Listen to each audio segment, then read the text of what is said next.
Have you ever noticed how quickly we decide who we are? Like somewhere along the way, we accidentally build identities around things we've barely even tried.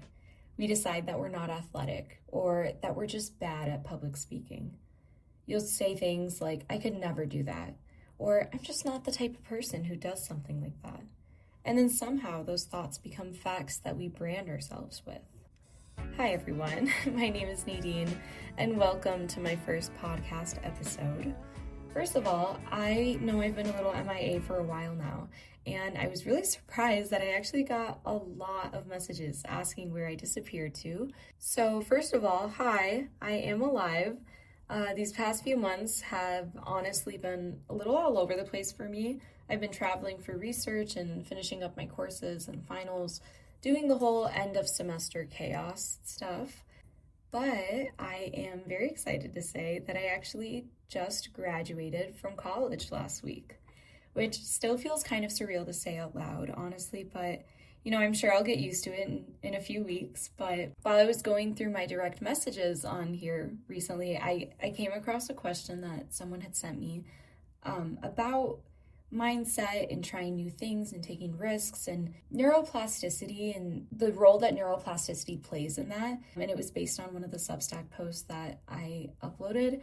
And first of all, let me apologize because I'm really late to responding to a lot of the messages that I got, and I'm really sorry about that. And secondly, I realized that trying to answer a question like this over direct message was going to be difficult. It was probably going to turn into like a 5-page essay, which I could definitely still send if you're interested in that, because, I love to write. That's why I started this Substack, but I did think it would be easier to do it this way. I was really surprised that when I started the Substack, a lot of people had messaged me and told me that they would like to see like a podcast on here because there is that feature on Substack. To be honest, I have wanted to start a podcast for the longest time. It's truly a dream of mine. And, I think that having people message that to me and kind of validate that thought and dream was super, super encouraging. But I just kept kind of putting it off because truthfully, I was overthinking it. And I realized that as I was answering this question and kind of thinking about it, that kind of following the exact mindset that I'm going to be talking about in this episode, I just kind of thought, why not give it a try? So here I am. Welcome to my voice. And a lot of people do not know what my voice sounds like on here. And this is very inspired by my Substack. But take it easy on me because this is my first try. But I'm also really excited. So let's talk about it. I just graduated with a degree in neuroscience literally last week. And one of my favorite concepts in neuroscience has always been neuroplasticity, which is essentially the brain's ability to change and adapt based on repetition and thought patterns, experiences, behavior, all of that stuff. And surprisingly, I feel like a lot of the practical application of mindset and self-belief was something I explored more outside the classroom than inside of it. And because the more I learned about the brain, the more I realized that there was something kind of terrifying. Your brain believes you. Genuinely. And that's not just me being philosophical. Your brain is constantly reinforcing the pathways that you use most often. The more a thought gets repeated, the more automatic and familiar it becomes. Your brain is also basically just a prediction machine. It takes your past experiences and your repeated thoughts, your fears, your beliefs, and then it tries to predict what's going to happen next. Which means if you constantly feed it the idea that you're incapable, your brain starts preparing you to fail before you even begin. And actually, psychology has a name for this. It's called the self-fulfilling prophecy. Your beliefs influence your behavior in ways you don't even realize. If you believe that you're bad at something, you hesitate more, and you avoid opportunities, you stop trying. You interpret failure as proof that you were never even capable in the first place. But here's the caveat. The opposite is also true. So when you believe growth is possible, you start behaving differently, you take more risks, you persist longer, you give yourself permission to improve. And honestly, I think most people are their own limiting factor way more than they realize. And I am going to give you a personal anecdote to help illustrate this to you. And get this, it's about soccer. So here it goes. I am a huge soccer fan. Like, my entire family played growing up. My brothers played, my cousins played. My grandpa played growing up and later coached it, and my dad followed in his footsteps, and everyone around me played. And I've always been obsessed with watching games, and whether it was like my brother's travel team games or following professionally and keeping up with my favorite teams and different leagues around the world. And even now, I still keep up with everything down to the transfer news and everything, which I think that honestly it might come as a surprise to some people because despite all of that, for the longest time growing up, I genuinely believed that I just wasn't athletic enough to actually play soccer. And for some reason, when I was younger, I just decided that. And don't get me wrong, I still played other sports. I was really into dance and gymnastics, and I also played tennis and volleyball. But despite my family's encouragement, soccer was where I decided to draw the line. And the crazy part is how early I accepted this as a fact about myself. Because once I believed it, I never even tried.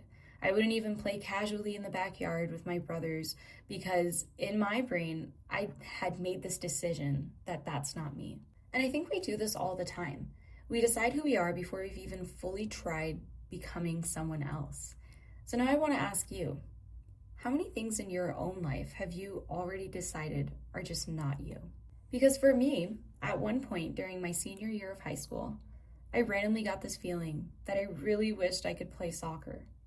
And honestly, I started to deeply, deeply regret all those years of never even letting myself try. And I remember one day, I just had this epiphany, and I was like, wait, why am I acting like it's too late? So I decided to give it a try.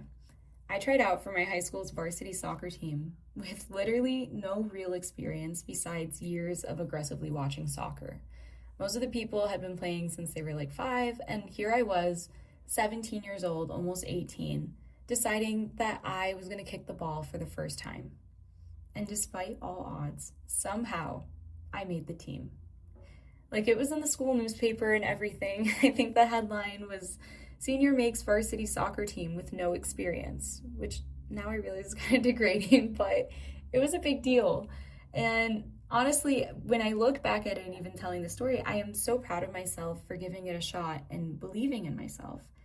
But I also think that what stays with me from this memory is realizing that even after I tried my best in tryouts and I made the team, my brain still clung to this old identity. And I still thought, well, obviously I'm not actually athletic. I'm just here for a good time. And I never fully allowed myself to try because I had already spent years believing that I wasn't capable of being a good soccer player. And I think that's one of the things that fascinates me most about the brain, because even after reality changed, my self-perception didn't automatically change with it. My brain had spent years rehearsing the identity of not athletic, so I kept trying to return to that familiar pathway. And even neurologically, familiar identities feel safer to the brain than unfamiliar ones, even when the unfamiliar version could actually be better for you and more in line with who you are as a person. And I think that this part of the story actually makes me a little sad looking back still, because I wonder how many things in life we partially experience simply because we decided early on that we could never fully become them. And honestly, I think the same thing happened to me with running, but kind of the opposite. If you know me in real life, this is especially funny because I've always hated running, like deeply. Actually, another story, during my second year of college, I got everyone I know to sign up for a 5K that was for a cause that was really important to me, and then I refused to run it. I insisted on walking the entire thing. I don't even think I tried to jog. I just decided that I'm gonna walk it no matter what. And then last summer, I somehow ended up on the running side of, honestly, all my social media platforms. And I remember watching these people running at sunrise and thinking, wow, that must be nice. And I really wished I could do that. But thankfully, by that point, I was pretty deep into my neuroscience spiral of researching the science of mindsets and thoughts. And so one day I randomly caught myself and thought, wait, why am I talking like that lifestyle belongs to other people? Why not me? And I feel like that mindset and that thought, I'm so grateful for it because something truly shifted in my brain after that. Because I started running. And very badly at first, might I add. There were injuries and setbacks and dramatic and humbling moments. But now, I genuinely consider myself a runner. Even though at this very moment, I am recovering from another pretty serious injury. But that identity shift changed everything for me. And it allowed me to dream of my capabilities in a much broader sense. I genuinely think the stories we repeatedly tell ourselves slowly become the lives that we start to live. Have you ever caught yourself saying, I wish I could do that, about something, instead of asking why you can't? I even did this with mornings. I used to hate mornings. Like if you told me to voluntarily wake up before 8 a.m. for no reason, I genuinely thought you were crazy. And then one day in high school, I decided to gaslight myself into becoming a morning person. I woke up early one morning and kept telling myself, wait, maybe my brain actually works best at 5 a.m. And somehow I convinced myself that it was true. And honestly, most of college, I studied at ridiculously early hours before class because I genuinely started loving mornings. I convinced myself that I just loved being up before the sun, or that my best work comes in the morning. And there were days where I would go to bed early and wake up at a ridiculously early hour because I convinced myself that that was just how my brain worked. Which sounds ridiculous, but honestly, from a neuroscience perspective, it actually makes sense. Your brain loves efficiency, and the more often you repeat a thought or behavior, the easier that pathway becomes to access, because your brain adapts to the patterns and identities that you repeatedly feed it. And I repeatedly fed it that I wanted to wake up at 5 a.m. every day because that was just who I am, and that is just how I worked best. I have a hot take, but hear me out. I believe that we are meant to live our lives delusionally. And now, before anyone from the neuroscience or clinical world comes for me, let me clarify something. I know that the word delusional has a very real, serious clinical and scientific meaning, and that is obviously not what I'm referring to here. I'm more talking about the whimsical, hopeful sense of the word delusion. The kind of delusion where you allow yourself to believe in your potential before there's full evidence. And I'm not saying be in denial or pretend like life is perfect or ignore your real problems in your life. I just mean refusing to place artificial limits on yourself before you've even tried something. Because I think more people need to live with a why not me mentality. Like seriously, when did we start acting like certain lives are reserved for certain people? Because we admire people all the time. We admire disciplined people, successful, creative, confident people. But we rarely stop and ask ourselves why we automatically assume that we could never be in that category either. And honestly, the more I think about it, the more I genuinely believe that almost every capability you have is connected to the state of your mind. Not because mindset is magically going to fix all your problems. Life is still life, and people struggle and get hurt, and things can go wrong. And I know that hearing all this optimism and whimsy can honestly feel a little bit frustrating when you're going through very real problems and pain. Trust me, I know. And this is not me saying that mindset is magically going to remove your hardship, but I do believe that the only way out is through. And the only way through is believing, even if just a little bit, that you are capable of making it to the other side, because your mindset affects whether you try. And from a neuroscience perspective, that matters more than people realize, because action itself changes the brain, and experience will rewire you. And honestly, I think the difference between a lot of people who accomplish things and people who don't is often just that one person allowed themselves to believe that they could. That's it.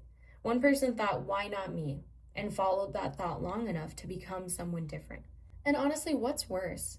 Trying something and failing, or spending the rest of your life wondering what would have happened if you had just tried back then? I think that some risks are worth taking simply because your future self deserves to know that you tried. You owe it to yourself to give it a shot. So apply for the program, apply for the job, start the project, sign up for a race, start the podcast you've been overthinking for months. Try. Because yes, the results are not always in your control, but your effort is. And what's the worst case scenario? You try something and fail and end up exactly where you started.